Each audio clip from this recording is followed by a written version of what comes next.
kulanti wacan oo wanaagsan idilkiinba daawadayaal meel kastoo aad joogtaan kusoo dhawaada barnaamij gaar ah oo aanu idinkaga soo tabinayno stuudiyaha Somali Channel ee magaalada Linköping ee dalkani Sweden. barnaamijka waxaa idinla socodsiin doona anigoo Cabdirasaaq Bulqaasa waxaana barnaamijkan gaarka aan ugu magac daray burcadbadeeda Soomaalida ee saxaafadda caalamka la hadla kuwii la moodayay maaha. burcadbadeeda ayaa waxa ay khatar ay ku hayeen maraakiibta ku gooshaysa badda tan iyo 10 sano ee la soo dhaafay. burcadbadeeda ayaa tan iyo markii ay ka dilaaceen xeebaha wadanka Soomaaliya waxay halkaasi afduub ay ugu geysteen boqolaal ruux oo isugu jira badmaaxiin iyo dad dalxiisayaal ah iyo sidoo kale maraakiibtii iyo doonyihii ay la socdeen waxana ay ka qaateen lacag madax furasho ah oo gaaraya malaayiin dollar. saxaafadda caalamka ayaa mar qura kaamiradahooda waxa ay ku soo weeciyeen biyaha Soomaaliya iyadoo qaar ka mid ah saxafiyiinta ugu caansan caalamka oo u hamuun qaba inay burcadbadeedaasi ay wareystaan ay soo caga dhigteen bariga Afrika balse la mood noqon sawayday. Jamaal Cusmaan waa wariye Soomaaliyeed kana tirsan TV-ga Channel 4 ee fadhigiisu yahay magaalada London ee wadanka Britain waxaana uu magaalada Nairobi ee xarunta wadanka Kenya uu ka soo diyaariyay warbixin uu ku muujinaya sida saxaafadda caalamka loogu marin habaabiyay in ay warar xaqiiqo ah ay ka keenaan burcadbadeeda Soomaalida. waatan warbixintii daawasho wacan. And a hijacking on the high seas now. Somali pirates. We are getting new details about what took place on the hijacked yacht. Supertanker hijacked by Somali pirates are highly likely to pay a ransom. It is a dangerous part of the world. kuwani waa sheekooyinka dhabta ah ee burcadbadeeda xaqiiqada ee Soomaaliya ama shuftabadeeda casriga ee badda. waa wacaal daray ah suxufiyiintana waxay ugaarsi ugu jiraan burcadbadeeda si ay u wareystaan.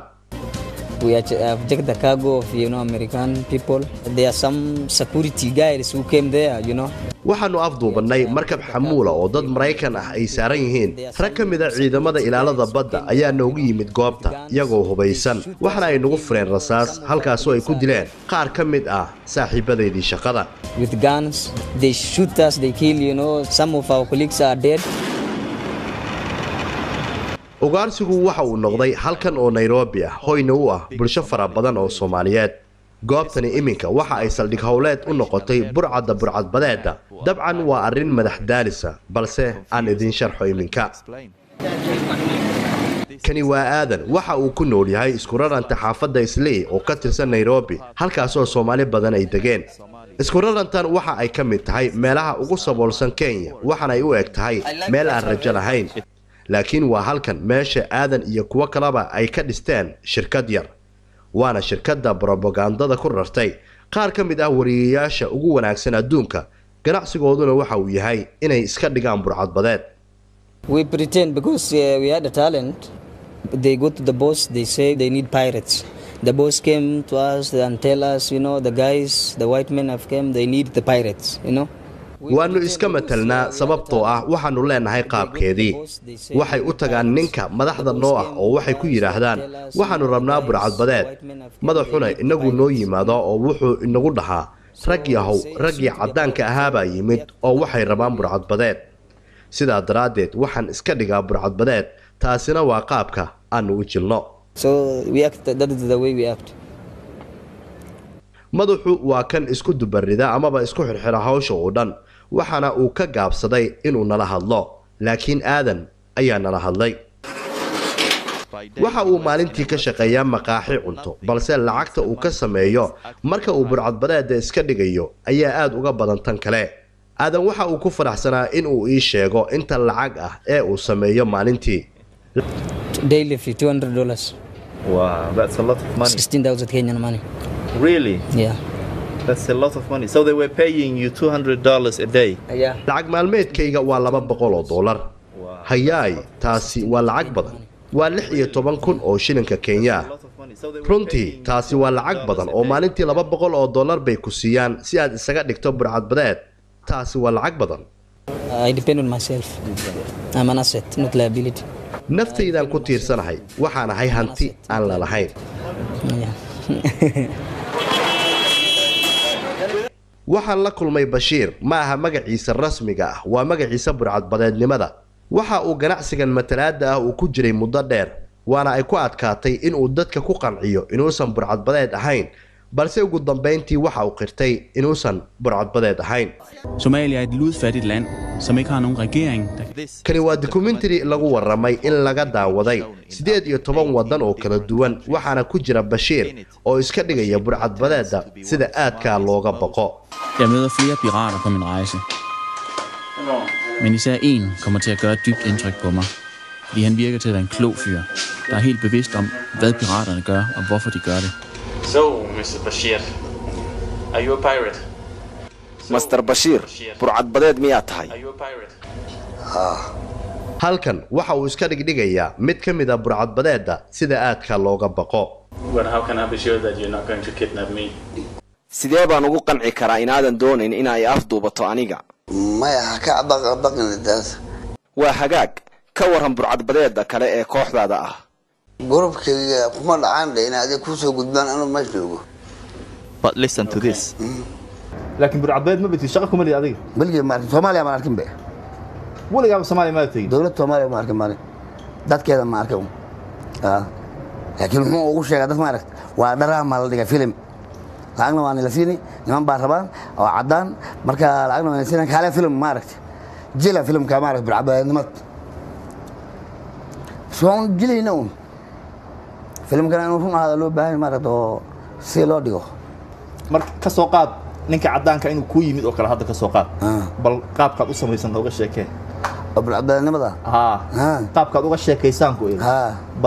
bal noo samee hadda macnaha kula ah hadii iska sameeyay waan leenab ku ama horta bacdal sameyn lahay leenab bacdal ku sameyn lahay waa inuu ku yimaado moogta hadda leenab bacdal ku imaan lahay ma kiin haylo kii runtan ka hadlay Soomaa كبر عداد يا فيلم ما وحرونا قصد ويدينها تموت ها مركا قاعد اسمه سوق لك رقدك مركا وانا مسكحنا حتى اسو ديار سما مركا هore waan la habeeyo hadi lama uusan dhicin film qaadahani waxa uu hore uga qaaday waraysiyo badan oo qaabab kala duwan leh sanadahaas oo dhan daabacaadan wargeyskan Times ayaa mar kale waraystay waxana wariyihii wargeyskan warka ku qoray uu yiri Bashir bared his black rotted teeth every time he smiled.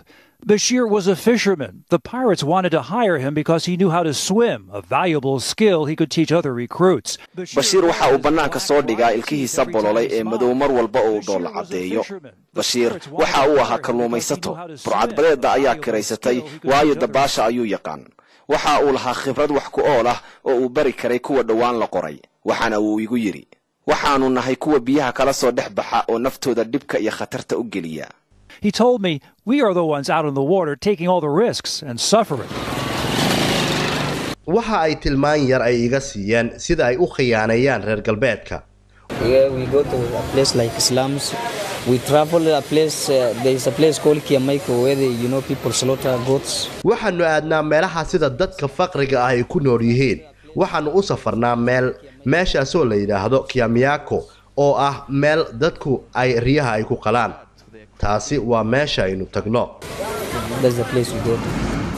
Si ay u muujiyaan kalsooni waxa ay ku soo wareejiyaan magaalada mararka qaarkood maalmo ayay ku qaadataa baadigoobka burcadbadeeda khiyaaliga ah iyagoo u sheegaya inay aad khatar u tahay in loo tago. xusuusnaaw maalin walba lacag maalmeedka waa ay helaan. kooxdan filim qaadayaasha waxa ay ka soo kala jeedaan dalalka Mareykanka iyo Czech Republic waxana ay barteen khiyaanooyinka ganacsigan oo ah dariiq adag. waxa ay sameynayeen sheekooyin ku saabsan burcadbadeeda tan iyo sanadkii 2010 laakiin hadda waxa ay xaqiiqsadeen bilihii la soo dhaafay in arinta sida loo arkayay aysan ahayn. He started all of his mumbo jumbo again, and it was always very mysterious and tons of reasons and excuses and lies. Definitely some sense of like everything's a struggle, and pulling this off has been a lot of work, man. waxaan u xusul doobnay wax gabi ahaanba lagu wareerayo haddana waa waxaan la fahmi karin tobannaan sababood raali gelinno been dhab ahaantii waxaan u dareennay in qof walba uu qalqaalo ugu jiro sidii aan mar uun isaga dhammayn lahayn hawshan badan. aniga ka isku xira ahaan waxaan aqoon gaar ah u leeyahay arrimo gaar ah oo aan hayo waana ii baahan tihiin. I even don't mind we like revealed ourselves as some stupid guys because that's how it is. waxba kama qabo inaan nafsad ahaanteena aan is ogaanay inaan nahay rag aan waxba kala ogeyn sababtoo ah waa sida ay tahay gabagabadiina waxaanu shaaca ka qaadnay xaqiiqada. And in the end, we discovered the truth. laakiin aadan waxa uu ku laabtay shaqo maalmeedkiisii noloshuna waa ay socotaa lacag la sameeyana waa ay jirtaa. If I wanted to act on something, I wouldn't be able to do at all. You can't. I can't. Since you're a journalist. haddii aan jiro wax uun ma samayn kareen adiga ma awoodid maadaama aad tahay suxufi. You know, the Western guys, you know, what I've seen that they think the Africans are fools. But we have discovered that we are not fools. waa taqaanaa ragga reer galbeedka waxaan ka arkay waxa ay tahay waxa ay moodayaan in Afrikaanku ay doqomo yihiin laakiin waxaanu daaha ka rognay inaanu doqomo ahayn. We are so clever than the Western people. We Africans, we are so clever that we are fooling them, but they think they are fooling us. waanu ka xariifsannahay dadka reer galbeedka waanu badowsanaynaa laakiin waxay moodayaan inay iyagu na badowsanayaan. But they think they are fooling us. Bashiir isagu ma fahmi karo sababta qof walba uu u aaminayo iyaga oo uu uga dhigayo kuwa koowaad. waa ana waxaan ku sheegay ama ogolaaw ama ogolaan wax bilcad baa la ma joogi maraha oo film dhiga bilcad ninka ama film dhiga lacag waa haystay bilcad ninka lacag waa haystaa muxuu ka doodan hadan goormo shaqaysan uu shaqay hadan filmo ogaat. waxaan doonayay in aan macsalaameeyo aadan taleefankiisii ayaa dhacayay. His phone rang. Was that your next job? taasi ma shaqadaadii xigtayba? Was that? Yeah.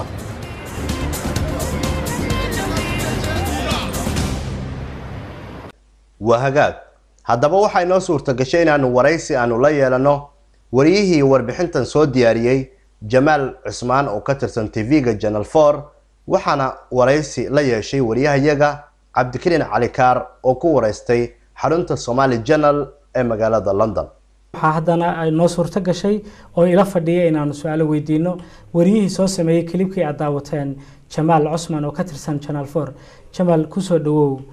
telefishinka Somali Channel. waxaan rabaa inaan ku weydiiyo dhowr su'aalood oo ku saabsan klibka aynu imika daawanay oo aad soo sameysay Nairobi. Jamaal sideed ku ogaateen arrintan inay jirtay? arrintan horta Soomaaliya in badan baan ka shaqeynayay barnaamijyo badan baan sameeyay waan isku ogaa inay jiraan dad ama Soomaaliya ama wadamada dariska ah oo jila barnaamijyada la rabo. intaasina inta badan waxay ka timaadaa dadka u dhaxeeya suxufiyiinta iyo dadkan kale oo is caawinaya. marka nin saaxiibka ah oo Nairobi jooga ii soo sheegay igu yiri waxaan jira qolyo cadaan ah oo aan arkay oo niman ay u maleynayeen burcadbeed inay yihiin oo daba socdeen ilaa 2010kii hadda ogaaday in ayna burcadbeed ahayn diyaar bayna u yihiin in la waraysto oo lala hadlo. marka saasan barnaamijka hadda ugu dhaqaaqay laakiin waxaan inuu iska jiro waan ogaatan intii aan ka shaqeynayay Soomaaliya iyo wadamadaas kale. Okay, marka maxaad is leedahay waa ku kalifay nimankan inay sameeyaan arrinta oo ay sheegaan beenta inta leeg? nimankan waan weydiiyay waxay ku dhaheen wax dambi aan anagu galin horta ma jiray dhaheen sababtoo ah qofka suxufiga waxa la rabaa dhaheen inuu isagu xaqiiqda ogaado raadiyo waxa dhabta ah jira dadka uu wareysanaya uu hubiyo inay yihiin dad jira iyo in kale. marka dhinac marka laga fiiriyo wax dambi aan galin ma jiray dhaheen ta kalena lacag fiican baa lagu siinayay waxay dhaheen sida caadiga 100 ama 200 dollar baa maalinka ku qaadanayaan markay la shaqeynayaan dadkan ajnabiga ah la wareysanayo. waxaana laga yaabaa marmarka qaar documentary oo kala laga sameeyaa jira in usbuucyo lala socdo oo usbuucyo wax laga duubo. usbuucyada ka soo qaad qiyaastii qofka haduu maalinkii 100 ama 200 dollar Afrika ku qaadanayo waa lacag aad u fara badan way. marka waxay dhaheen iyaga lacagtaas ba u baahanahay inuu kalifaysa sida wax loo jilana waa naqaanaa. marka taasaan u sameynay bay dhaheen. marka maadaama hawshani ay banaanka soo dhigaysay beentii ay sheegi jireen ama shaqadii ay heli jireen sidee baad ku aqbalsiiseen inay idin la hadlaan oo idin qirtaan wixii ay sameyn jireen? labadan nin hadda aad ku aragtay klibka mid aad nooma sii dhibin oo horay buu yarkan saaxiibka u sii diyaariyay ka dhaadhiciyay inaan wareysano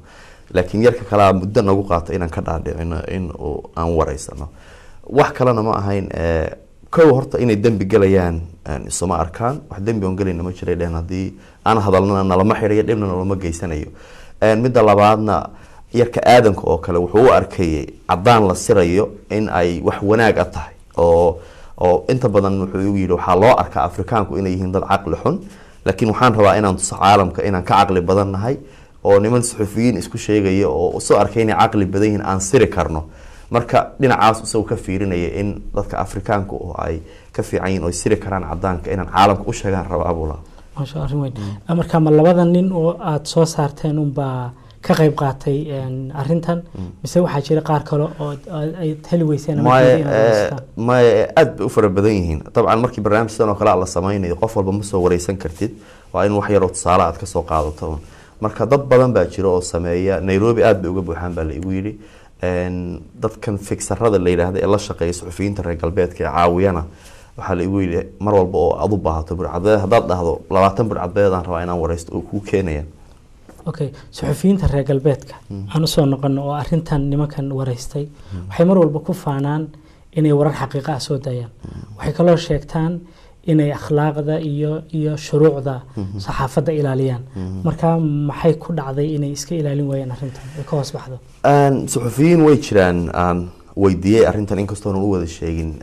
barnaamijkan iyo wuxuu ahaa markay daawadaan bay arki doonaan laakiin inta badan waxay ku leeyihiin luqadii ma naqaano waa wadan shisheeye dhaqankii iyo systemkii ma naqaano dadkan fixerska ah ee nacaawinayana waan aaminay marka waxay u arkaan iyagu in la khaaimay laakiin sida aad sheegaysa weeyaan qofka suxufiga isaga la rabaa inuu iska hubiyo xaqiiqda jirta waxyaalo badan oo lagu dhaleecayn karana waxa kamid ah nin reer galbeed ama wariye reer galbeed marka uu leeyahay burcadbadeed baan soo wareysanaya oo Kenya aadayo iyada lafteeda in uu shaki galaal rabaa burcadbadeed lagama helo Kenya sida caadiga ah dhulka burcadbadeed ay joogaan bay ahayd inuu aado uu ku soo wareysto laakiin markuu Kenya u raadinay iyada lafteeda calaamad su'aal in la saaro u baahan marka anu waxaan u arkaa marar badan waxay u arkaan suxufiyiin sida caadiga ahba hadii wax dhiba una kaga iimaanaynin waxaan ay sameynayaan in iska sameyn karaan marka yar qeyru mas'uulnimo ku jirtana way tahay laakiin iyaguna waxay leeyihiin aqoon badan baan u lahayn marka waana la khaaimay maadaama interviewga iyo filimka aad sameyseen idinku ka sameyseen ma kanimo kala sameeyeen oo Kenya ka dhacay dhibaato inta la eg baad isleedahay way uga iman kartaa Soomaalida reer Kenya ama Kenya ku ganacsata maadaama la yiri burcadbadeed iyo maxaan idhahdaa sida muuqata ee marmarka qaar nimanku iska dhigi jireen al-shabaab dhibaato inta la eg baa uga iman kartaa isleedahay iyaga way ka iman kartaa mar walba oo qofka suxufiga ah meel walba uu rabaha jooge oo khaladaad sameeyana dib mar walba uu ka imaanaya dhibka ka yimid Kenya ama Eastleigh waxa kamid ah in Soomaalida lagu caayo oo lagu dhaleecayo la dhaw guryahan quruxda badan waxa dhistay burcadbadeed shabaab halkan jooga burcadbadeed baa sidan yeelay nimankan iyo kuwa kalena waxay ii sheegeen in sheekadan la leeyahay guryahan quruxda badan waxa dhistay burcadbadeed iyagu ay u sheegaan dadkan cadaanka iyo suxufiyiinta halkaasna sheekadu ay ka timid marka dhib badan bay u keentay Soomaalida ama booliisku dhib ha u geystaan ama dawladdu ha u geystaan ama shacabka Kenyaanka ba ka shaqeeyaan okay markaas Soomaalida khaasatan kuwa reer Kenya maxaabad islaada way la gudboon yihiin oo uga hortagi karaan in sidan oo kale ay dad iska dhigdhigaan inay niman dambiilayaal yihiin si iyagana ay dhibaato uga imanayaan horta wax badan oo ay ka qaban karaan ma jiro niman dhaqaale iska raadinaya oo dad cadaana siraya way adag tahay in la hor istaago oo la celiyo laakiin waxa u fiican markii barnaamij laga sameeyo khalad ah oo kale inay barnaamijkaas dabagal ku sameeyaan lawyer u qabsadaan ka dacwoodaan suxufiga marka haduu og yahay saan horeba u sheegay in lagaga daba imaanayo waxaan uu sameynayo marka hore uu taxadaraya marka hal ama laba suxufi haday maxkamad la aadaan oo kaga guuleystaan oo sheegaan suxufiyiintani waxaan ay qoreen inay been yihiin kuwa dambe way iska ilaalinayaan marka waxaan dhihi lahaa anigu wiilashan yar ee lacagtii waxa sameynaya wax badan oo laga qaban kara ma jiro iyaguna waxay u arkaan inay khalad sameynin laakiin markii wax laga qoro Soomaaliya ama Soomaalida meeshaas degan reer galbeedku ay ka qoraan oo kale ama suxufiyiin kaleba ka qoraan inay fiiriyaan wixii been ah ka daba tagaan dacwoodaan ay qofkaas ku cadayaan been marka suxufiyiinta dambe way taxadarayaan waa hagaag haddaba saameyn intee leeg ayay ku yeelan kartaa saxaafadda caalamka warbixintan uu banaanka soo dhigay fogaan araga Channel 4 ee fadhigiisu yahay magaalada London waa kan injineer Mawlid Xaaji Cabdi oo ah rugcada saxaafadeed muddana ku soo dhex jiray saxaafadda Soomaalida muddo 4 sano ahna uga soo waramaya wakaalada wararka ee Reuters dalka Soomaaliya barnaamijka ayuu marti inoogu yahay asaga ayaana ka jawaabaya su'aashan isagoo ku sugan stuudiyaha Somali Channel ee magaalada London Mawlid bismillaahir rahmaanir rahiim Cabdirasaaq aad baad u mahadsan tahay runtii arintan telefishinka Channel 4 soo bandhigay iyo wariyaha ka tirsan TV-gaasi Jamaal waxay runtii u leedahay qiimo gaar ah cid kasta oo runta jecel waayo waxa saxaafadda reer galbeedka inta badan arrintaasi ku lugta lahaa ay soo gudbiyeen oo gaar ahaan arrintan dhacdadan aadka u foolxun oo fadeexadda huwan oo been abuurka ah ay noqonaysaa arrin si weyn loogu waana qaato maxaa yeelay dadka Soomaaliyeed waxay inta badan u aaminsanaayeen warbaahinta reer galbeedka ama wakaaladaha wararka ha ahaato ama telefishinada ama idaacadaha waaweyn oo saldhigoodu yahay wadamada reer galbeedka inay yihiin kuwa inta badan runta sheega oo waxyaalaha ay soo gudbiyaan ay yihiin waxyaalo biyo kaba dhibcaan ah oo aan dib loogu laabanayn halkaas marka maanta waxa ka muuqata arrin aad iyo aad fadeexo u ah oo runtii investigation report-ka ay sameeyeen Channel 4 iyo wariyahan Jamaal ay wax badan halkaasi ka soo iftiimisay waxay saameyn weyn ku yeelanaysaa habkii lagu aamini lahaa dadka warbixinada loo diro oo Soomaaliya intii loo diro la oran jiray warbixino soo sameeya inta badan ama diblomaasiga ha ahaato ama siyaasad military dhinac ka noqotee waxyaalaha ay soo timin jireen wariyaasha reer galbeedka ee tigi jiray Soomaaliya ama geeska Afrika ayaa inta badan lagu gowrici jiray marxaladda Soomaaliya marka halkaas maanta waxa ka muuqata arrin aad iyo aad u foolxun oo ah in been abuur badan uu dhacay oo muddo soo jiitamayay dantii dadka Soomaaliyeed ay qabeen in shaki ay qabeen dadka Soomaaliyeed ee ahaa in badda Soomaaliya dan badan laga leeyahayna ay halkaasi ka muuqanayso waayo waxaan hadda maanta la abaabulay ee ah in dad intii la wareysto shacaba oo qaarkood aan u dhalanba Soomaali la yiraahdo waa Soomaali hadana waa piracy waxay arintaasi runtii noqonaysaa arintii danihii laga lahaa inay weli sii iftiiminayso marka baraarug badan baa imaan doona waxaa imaan doonaa in dokumentiyaashii hore loo sameeyo oo dhan ay noqdaan kuwo dib loo fiirsho khibradda iyo aqoonta u leenahay arrimahana ay yihiin wax aad u kala fog waayo burcadbeedu ma hor yimaadaan kaamirooyinka wax badan baan wareystay anigu shakhsiyan u wareystay marka halkaas marka waxaa ka muuqanaysa in beentaasi weli ay taagan tahay Cabdirasaaq mawlid sida aynu la soconno marka la doonayo in la wareysto qof burcadbadeeda waxaa muhiim ah in la tago goobaha ay ka duulaan teeda kale qofka wariyaha ah miyaysan isagu mas'uuliyad ka saarnayn in uu xaqiiqda dhabta ah uu raadiyo si barnaamijkiisa xogta ku jirta ay u noqoto mid dhab ah oo lagu kalsoonaan karo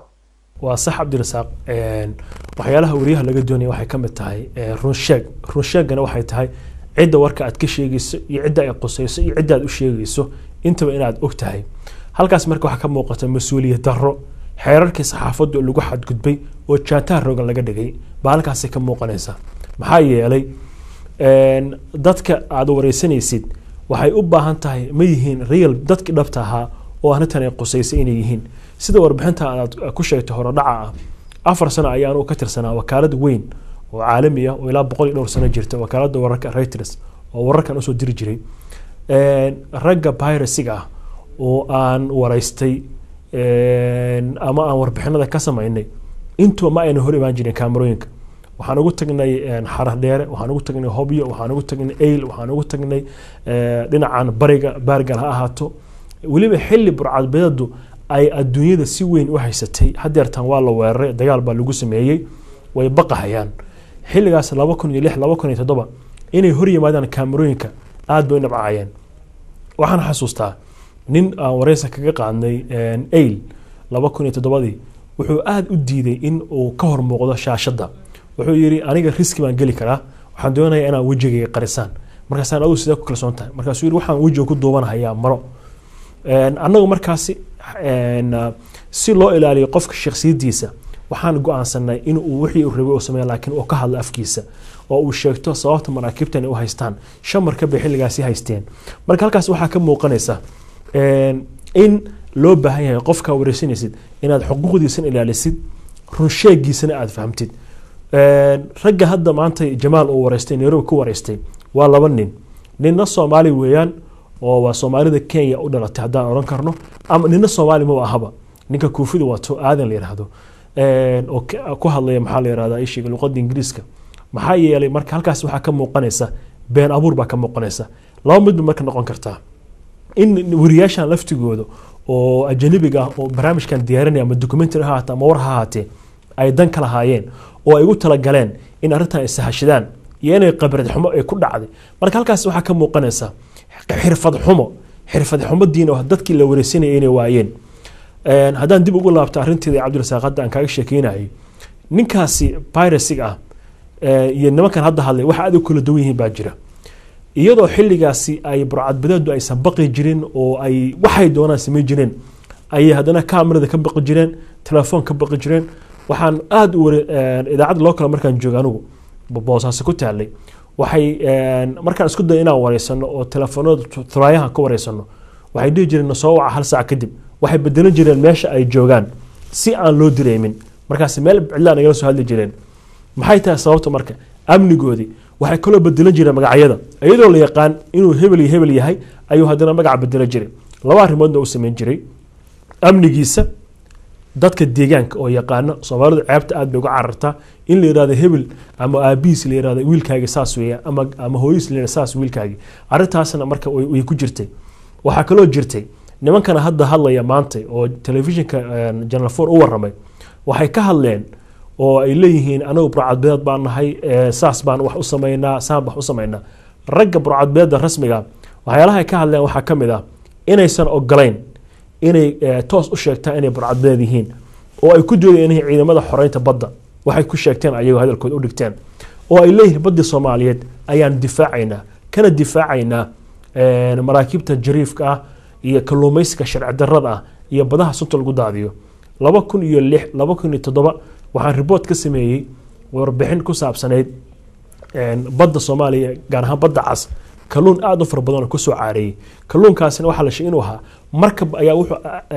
jilaabtay ama mataqaanaa uu xaabsaday kalluun aad u fara badan dibadana wuxuu ogaaday in kalluunkaas kalluun ka qiimo badan uu jiro badii buu ku soo daaday marka dadkan markay nimankan burcadbadeed ah way isdifaacayaan waxay kulli anagu saas baan u sameeynaa nin kale oo aan wareystay madoona magacyadana sheego wuxuu yiri aniga ilaa 9 sano baan kalluumaysi ku jiray noloshana kalluumaysi bayd buu yiri markab wuxuu yiri baashi aan ku kalluumaysan jiray oo dhan iyo qalabkayga oo dhan maraakiib baa kalluumaysi baa jijibisay oo burburisay marka halkaas waxa ka muuqata in dhibaato ay jirto loo burcadbadeed ay jireen burcadbadeed Soomaaliya iyo burcadbadeed ajnabiga oo labadiisa Soomaaliya isugu tagay nimankan marka waxay dadka Soomaaliyeed iyo shacabka Soomaaliyeed ku sharciyeen inay yihiin tuugo dhown raaca arrintaas marka waxay u baahan tahay xitaa nidaam dawladeed in loo dabagalo oo waxa ay sheegteen nimankan ilaa camera ka hadleen waxayna sheegtay inay yihiin niman muxuu ahaayay sheegeen waxaas ku lug jira marka xitaa ayaga laftigood waxay saameyn ku yeelanaysaa dhinaca sharciga mawlid sida aad sheegtay Soomaalida inteeda badan wararka warbaahinta Soomaalida ay soo tabiyaan waxay kaga kalsoon yihiin kuwa reer galbeedka oo ay aad u aaminsan yihiin marka warbixintan uu soo bandhigay TV-ga Channel 4 ma is oran karnaa ama ma oran karnaa Soomaali fara badan oo aan kuwan soo sheegnay ah ayaa ku baraarugaysa shaki kuma jiro daahna ma saarna arrintaas Cabdirasaaq dadka Soomaalidu ma aha generation ka jira xitaa generationkii hore waxay aad u qiimeyn jireen iyadoo Soomaaliya xilligaas aysan ka jirin warbaahin weyn oo tayo leh ama lagu dhaliili jiray nidaamyada dawladeed in warbaahintu aysan madax banaanin aysan xor ahayn oo waxay rabtaa is sheegi karin waxa dadkii hore aad u xiisin jireen ama dadka Soomaalidu dhigi jireen waxa sheegay Radio Moscow ama Radio Monte Carlo ama BBC baa sheegtay ama AFP baa soo wareysay ama Intertas wakaaladda wararka ee Ruushka ayaa soo tabisay marka halkaas waxa ka muuqanaysa marka يعني waxa soo jiran ah aaminada la aaminsan wakaaladaha reer galbeedka waxaan xasuustaa 84 anigoo yar ayaan ayeeyday waxaan ka xasuustaa luqadda Talyaaniga taqaan markaasay maalmaha kamid ah waxay dad bal sheekaysanaysa marka warkii waan soo xasuustay ilaa hadda niidida kama goyn waxay tiri maadayaal waxa soo socda dabayl badan baa la sheegay tiri xeebaha Soomaaliya ku soo fool markaas la weydiiyay maxaa dhaca xagee ka ogaad waxay tiri waxaan ka ogaaday Radio Monte Carlo sheegay marka halkaas marka waxa ka muuqata waxyaalihii la oran jiray Radio Monte Carlo sheegay dadka Soomaaliyeed had yeertaan saxaafadoodii baa hormartay dadka ka sheekeynaya hadda Soomaaliya waxa ka jira qaar kood dibadda jiraan oo ma joogaanba dadkii gudaha joogay ayaa kaga waroon ilaa inkastoo ay yartahay yani xirfadda laftigeeda ku yartahay ama saxaafadda Soomaalida hadda xilligan soo kacday oo ama website-yada ama idaacadaha ama telefishinada haddana dadaal badan bay sameynayaan waxay rabaan inay ka sheekeeyaan wixii wadankii ka jiray wacyiga ka jiray marka wadanka in la aamino marka saxaafadda laftigeeda Soomaalida ayaa halkaas ka soo baxaysa oo dadkan hadda mataqaana warbaahinta reer galbeedka oo intay tagaan gobolada bariga Afrika ama Soomaaliya laftigeeda intay dhuumasho ku tagaan waxay dad meel ku soo xirto soo wareysanaya halkaas marka waxa ku lumaysa kalsoonidii xitaa international community-ga oo arrimaha Soomaaliya dadka daneeya ama ha ahaato dadka arrinta Soomaaliya aad ula socda ayaa waxay hadhowtadii imaan doontaa inay aysan aamin waxyaalihii laga sheegi jiray waayo arrintan waa arrin aad iyo aad fadeexa oo scandal way baan oran karnaa waana arrin aad iyo aad ceeb oo fadeexa u ah 2009 waxaan xasuustaa television ka tirsan ku yaala wadanka Faransiiska ayaa aniga wariyaalka igu soo martiyeen si aan warbixin uga sameeyay arrinta virusiga xilligaas marka waxa aad u soo xumaatay qatar ay dhacday in deegaan ka tirsan gobolka Mudug ay Faransiiska ta weerareen dad ku laayeen waxaan ku yiri xilligan ma aadi kartaan for your safety meeshaas yani amnigiina ma aadi kartaa halkaas waayo qatar ay gali kartaa marka waxa halkaas marka ka muuqanaysa yani dadkii raba inay runta sheegaan inaysan u bareeri karin meeshii loo baahnaa inay tagaan laakiin dadka jecel beenta inay sheegaan inay tagaan Nairobi waa magaalo madaxa dalka Kenya ma aha dhul Soomaaliyeed nimanka jooga Nairobi ee jecel inuu burcadbada sheegtana waa la dareemi karaa beenta halkaas ka jirta waayo meel sharci ka jiro meel nidaam ka jiro ninka jooga xaran dheera ama hobiyo ama eel oo burcadbada ah oo kaamirada ka baqahaya ayaa maanta Nairobi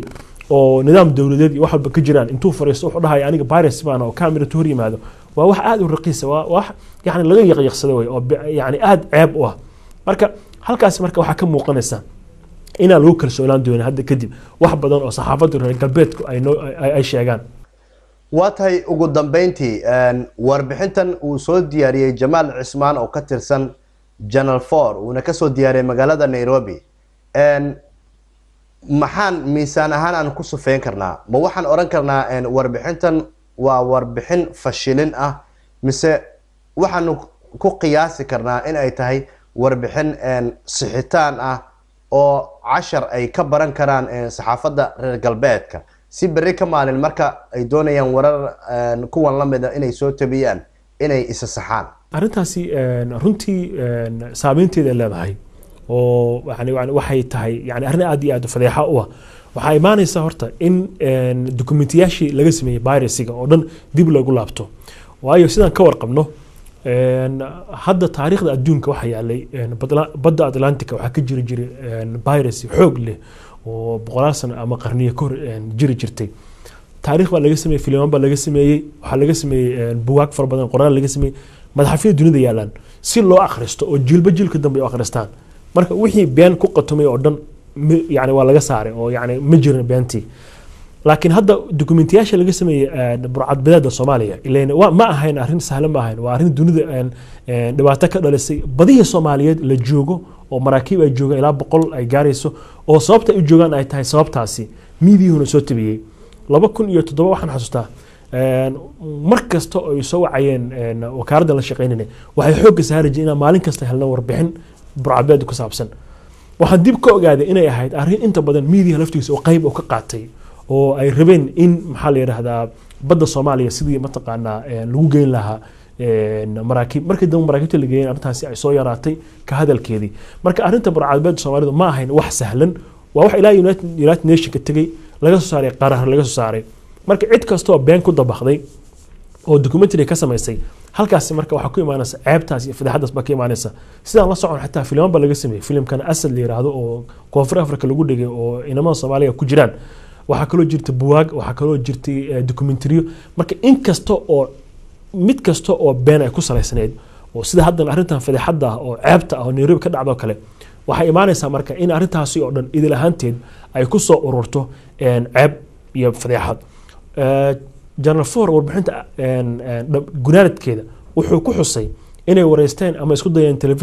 telefishinadii wariyaashooda arrintan ku lug lahaayeen ama warbaahinta arrintan ku lug lahaayeen inay la xiriiraan waxa la xiriireen telefishinka Danishka ama Denmark laga leeyahay waxay yiraahdeen waxyaalaha aadka ceebta oo jawaabtii bixiyaan waxay yiraahdeen hal nin oo sheekada aan real ahayn oo yacni jilay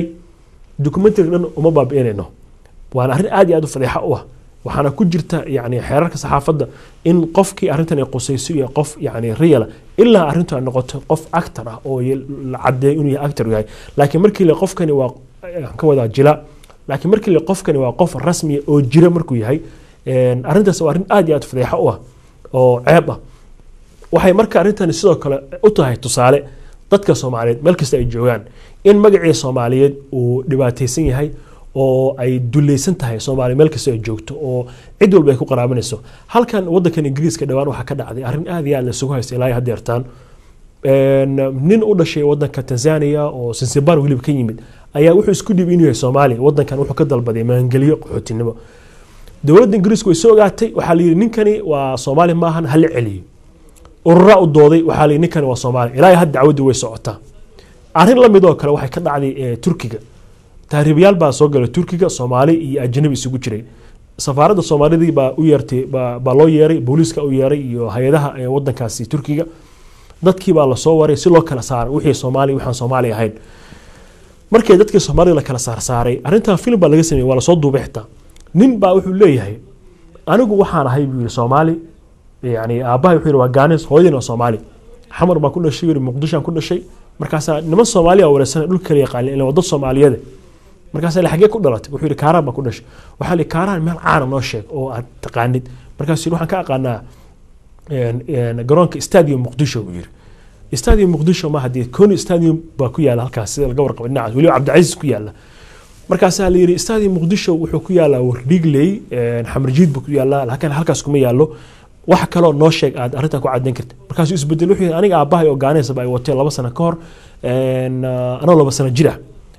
Muqdisho hooyada baan kaga tagnay markii dambe hadda ku laabtay kulaha marka halkaas waxa ka cadaanaysa marka ceebta Soomaaliya oo dhan saameynaysa marka labada nin oo nin wali ajnabi u yahay oo Kenyaati uu yahay oo inta Soomaaliya xitaa uusan aqoon oo ku hadlaya Soomaali oo hadana dhahaya Soomaali baan ahay burcadbeed baan ahay waa arrin yani magaca Soomaaliyeed gafana iyo diqla ay ku cunahayaan oo yani dadka Soomaaliyeed loo baahay meel kasta joogaan in wadankii dib loo dhiso oo qarnimadii laga shaqeeyo oo waxaan ceebtaan iyo fadeexadan si loo gudbo lahaa loo gudbo miidii arrintan ku lug lahaana dhamaantood ceeb bay ku tahay marka halkaas marka waxa ka imaanaysa in tusaale fiican bay u tahay Soomaalida in dib la isugu laabto oo waxaan fadeexadahan iyo waxaan taagan wadankii dib la isaga laabto in media laftigoodii gaar ahaan ka reer galbeedka oo ama radio heel baa noo sheegay ama television heel baa noo sheegay aan la aaminin laakiin warbaahintii gudaha ee Soomaaliyeed oo wixii sheegaysay laftigoodii la xaqiiqsan in waxay sheegayaan wax jira yihiin sharciyan nimanka laftigooda sharciyan xitaa waa la tigsan karaa dowladda Soomaaliyeed waa la tigsan kartaa ilaa Kenya waa meel sharci ka jiro ninkani kamerada ka hadlay oo haddana cadeynayo inuu waxa uu san ahayn uu yahay taasna halkaas waxa ka cadeynaysa fadeexadaas marka waxaan oran karaa sheekadan qaraxday waa fadeexad Channel 4 sidoo kale waxay la xiriireen wargeyska Times oo wariyaashiisa kamid ahaayeen wariyaashii arrintan ay ku dhacday oo soo duubay wuu inkiray wuxuu yiri yani ma ka hadleen arrintan ma inkir laakiin wuu diiday wuxuu yiri ma ka hadleen arrintan marka halkaas waxa ka muuqata in yani wajigabax iyo ceeb ay timid oo xitaa ay saameynayso tafaftirayaashii iyo dadkii arrintani ka shaqeynayay oo ay tahay inay casilaan xitaa oo ay ceeb ku soo wajahayso wariyaashii laftigoodii bacdama profession yani shaqadooda ay ku xadgudbeen marka arrimahaasna baa halkaas ka imaanaya waa fadeexa baan ku soo koobi karnaa dhammaan arrintaasi Cabdirasaaq aad baad u mahadsantahay